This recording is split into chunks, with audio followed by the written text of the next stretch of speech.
The Washington Commanders get their franchise quarterback, but fail to move up to protect him. We'll talk about it right now. Let's go. Greetings and salutations, and welcome to Ref the District's day one of the NFL 2024 draft kind of breakdown, reaction. Jayden Daniels is a Washington Commander, but there's nobody right now to protect him on the left side, at least not a first rounder. We'll get to the rest of the draft, but I think it's important for us to look at Jayden Daniels' selection and also Washington not being able to move back up into the first. Now it takes two to tango, Stoner, so that's important for people to know when it gets there, because I'm sure people's already kind of get into the comment sections like nobody wanted to trade up with them. We understand that, get it, but we're gonna talk about all of that stuff within the confines of day one of the NFL draft. I'm Nathan Perry. That's the Stoner here on the Believe Network. And we're excited to bring all the good content for you. So make sure wherever you're listening to this, that you leave us a rating and review. If it's audio, if it's right here on YouTube, make sure you hit that like button and subscribe to the channel. By the end of, by the end of all people's mock drafts, Jayden Daniels was the odds-on favorite for Washington to select. And right now we're starting to hear that McCarthy was actually the number 2 target for them at 2, not Drake Maye, which we'll also talk about here. But Jayden Daniels is a Commander. Yeah. And Stoner, I know you're over the moon about this. Yeah, this was an A+ pick in my mind. It was a grand slam. It was a hat trick. It was a give me another 3-pointer at the buzzer. Give me all the sports cliches in terms of what the Commanders did here at pick number 2. Listen, we tried to overthink it too much as we went from the end of the season until the actual draft in terms of what we're looking for in a quarterback. Jayden Daniels has everything, Nathan. He has everything that you could possibly ask for in a franchise quarterback. And there was no doubt that Adam Peters did, and his staff did tons of work looking at all the different quarterbacks and talking and research and all that. But all along, it was Jayden Daniels, and something big would have had to happen for them to get away from Jayden Daniels. But this is an A+, an absolute home run pick with Jayden Daniels at number 2. Yeah, and I know I was in the JJ camp. But I had said that I'll be happy with any of the 3. And I've called Jayden Daniels both the most electric player in the draft, the most exciting player in the draft. I've said that he's got a strong chance to become Offensive Rookie of the Year. His floor is so high because of that running ability. And he throws a pretty deep ball to boot, right? And I think that there's a lot going on here. And it's not to say that there's not concerns, right? Like I'm very vocal about the pressure to sack ratio and his scramble rate. The scrambles look good, Stoner, when they're getting you 15 yards, because I say it time and time again, yards are yards. I don't care if it's 10 yards in the air or 10 yards on the ground, get that first down. Now, the scrambles that don't look good or when you're scrambling for 2 yards on a 3rd and 8, right? And so I think when he moves to the NFL, we're going to see probably a little more of that, but it's up to this coaching staff to really coach him up and work on those things. And his pressure to sack ratio, his senior year, his Heisman year was only just off the rate that you really want it to be, which is at 20%, or you want it to be under 20%. He was at 20.2. And so I feel like these concerns, we have hope and we have excitement. And again, I know the Maniacs are really upset with this pick. They wanted their guy.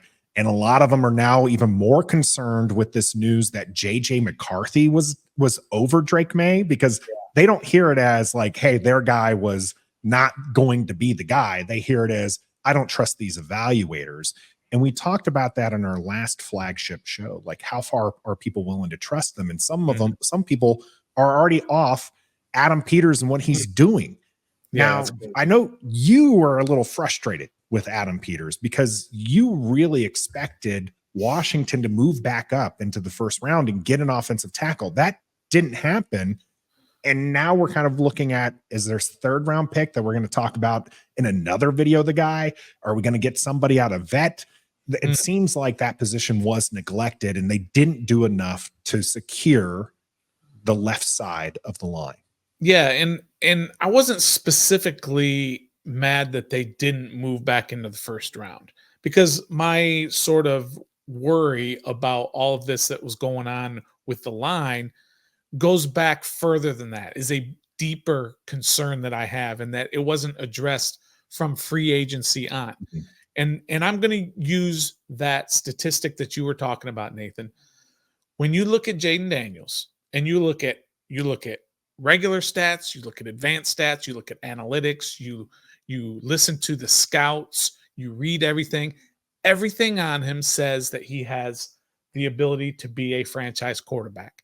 And there was one concern, and really only one concern, and that was his pressure to sack ratio.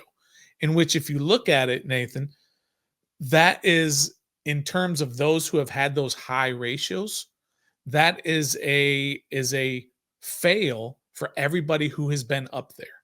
Mhm. Nobody has been able to overcome that issue and become a franchise quarterback. And so he's going to be the first one, if he does, to ever sort of get over that hump in terms of that ratio. Knowing that, this organization decided that at this point anyway, that Cornelius Lucas is going to be the left tackle to protect the blind side of your franchise quarterback. And if there's anything that the team can do to help Jaden Daniels with this pressure to sack ratio, is to have a line to protect him. I understand that there are still plenty of time before training camp Mhm. starts. But at this point, Nathan, at this point, now what you're doing is you're just hoping somebody's available. You are playing catch up. You are no longer on the attack in terms of building that line from the left tackle in. And that's, to me, that's not the proper way to go about it. So you're hoping another team lets go of a starting caliber left tackle. That's not a great plan to me. You're hoping that's your strategy at this point. It's either Cornelius Lucas or you hope somebody shakes free. Brandon Coleman might have a shot there, and we'll talk again about him in another video. But Maybe. yeah, it might be a rookie. It might be an NFL journeyman. It's not going to be one of the top tackles in this draft after Washington was unable. Now, by all reports, they were trying to call up, and they were calling up, and they were trying to move up, and they were trying to sit there and get a spot.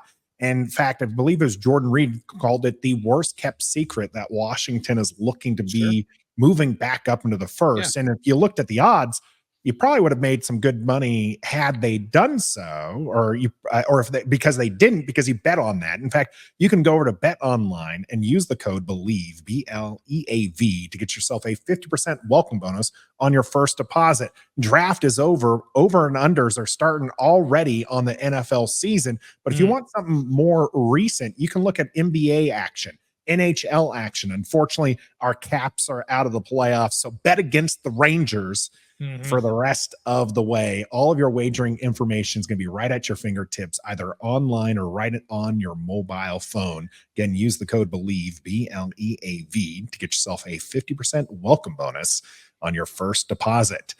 Bet Online, where the game starts.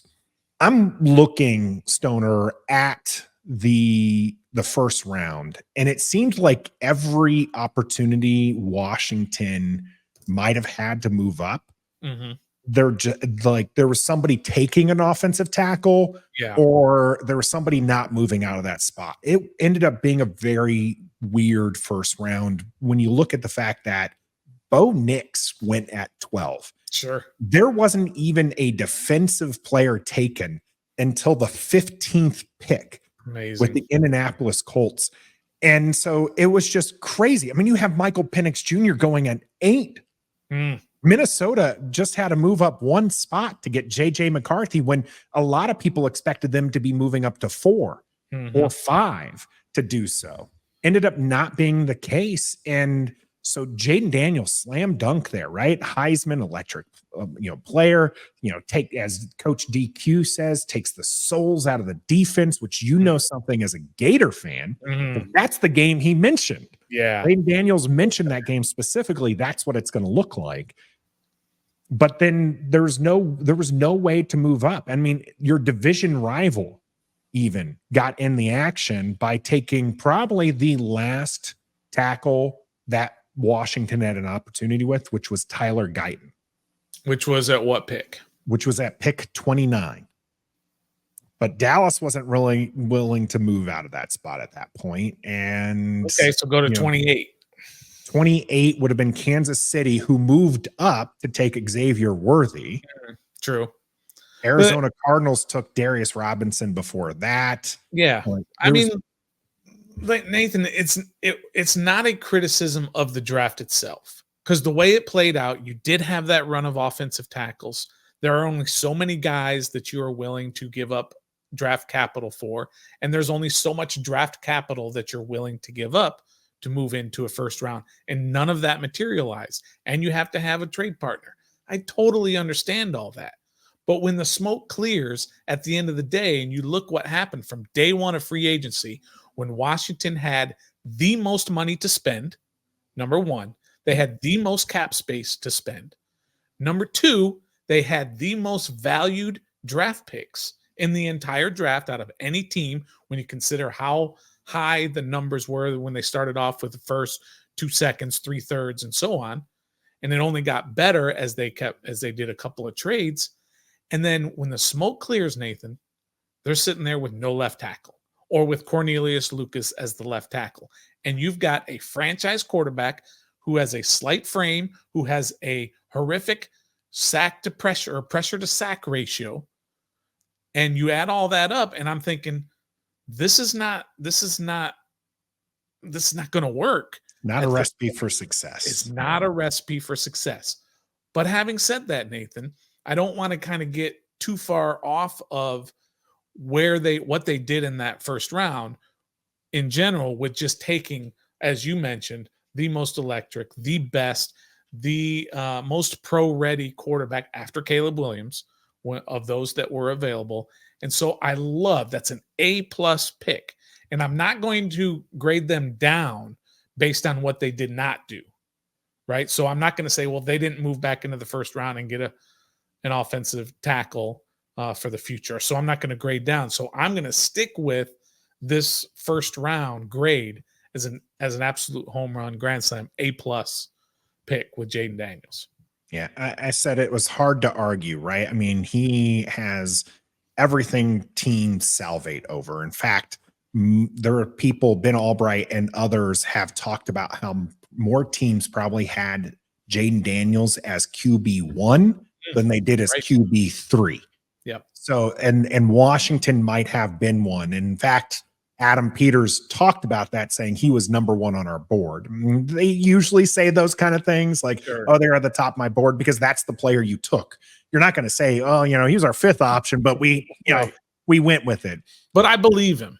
I believe him when he says that. 100%. They were excited to get Jayden Daniels here in Washington. They like what they saw. And if you're looking at the highlight tapes, there is a lot of it and a lot to be excited about in Washington. Right now, I want to stress that part for the maniacs, because I know they're out there. I know they're watching this, wanting to break down Jayden Daniels. Right now is the time to be hopeful that he is going to be the exception. Right now, it's time to be hopeful. Don't wish, if you're sitting there worried about the slight frame and injury concerns and the pressure to sack ratio, now's not the time to worry about that. Yeah. Right. Now's the time to be hopeful. Once we get to camp and we hear about him throwing 5 interceptions in camp, then you can go ahead and start bringing up some of those worries again. Right. But right now, we have all the hope in the world that this is going to be the 2012 season over again, minus that injury, where it was the most exciting time for a lot of our Washington fan base.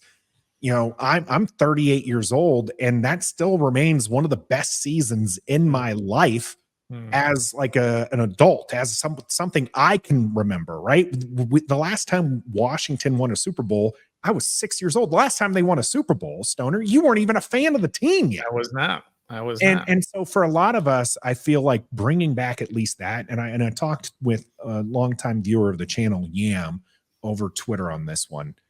He jokingly had asked, "Hey, can we play the Saints week 1?" And I said, "Let's make new memories.